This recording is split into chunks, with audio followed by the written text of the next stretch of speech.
Since I was here, just great all across the board. I don't know if you get sick of the mask talk, but I think of the era, Darth Vader, Jason Voorhees. Was there ever any magic for you when you grabbed that iconic mask? Yeah. No, there wasn't any magic. It gave you an ounce of courage to stand in there and relax enough to stop the puck. But that was very much a part of playing goal back then, was you could lose your nerve. The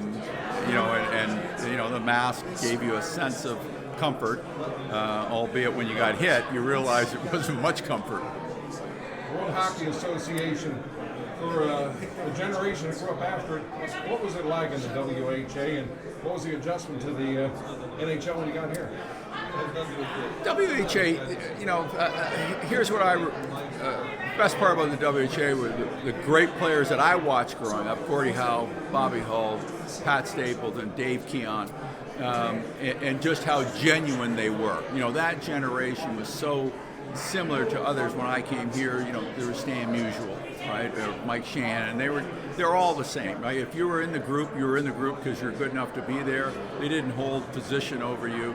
It was a great club, and that sort of senior membership was great, right? They were mentors, and they gave themselves to the younger players to help them understand what they had to do, and so coming to the NHL, it was seamless. Right?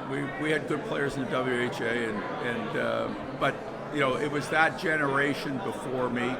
I can go on for a long time about how good they were. How gratifying is this? I mean, the Blues going toe-to-toe with the Islanders dynasty, that magical season, and then fire sale, skipping the draft. This really has to, I don't know if you'd call it wounds after, 3.5 decades, but this has to be a nice ending.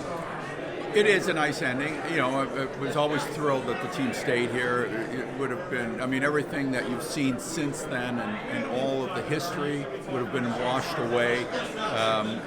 And that would have been tragic for this, this franchise. It was a wrong move. It was horribly short-sighted. Yes, I'm glad that it stayed, and I'm very proud to come into the hall with all the great names that are in it and will be in it. Did you miss the old barn winding up in places like Hartford and the Cap Center, and maybe didn't have that old magic? No, it wasn't the same, but that's part of sports, right? When you sign on, your contract's assignable, and when you don't like it, but we learned, and it was a message to our kids: is you don't lose friends, you just make more, and so you treat it as an experience, and you move on. To close, I look at what WHA did with equipment. You ever just get jealous of the equipment now? Because I still remember Michael, you taking a 90-mile-an-hour slap shot off the cup. Yeah. Well, I had dinner a few years ago with a client, Ryan Miller, and we were talking about equipment. He said, if I had to wear your equipment, I would quit.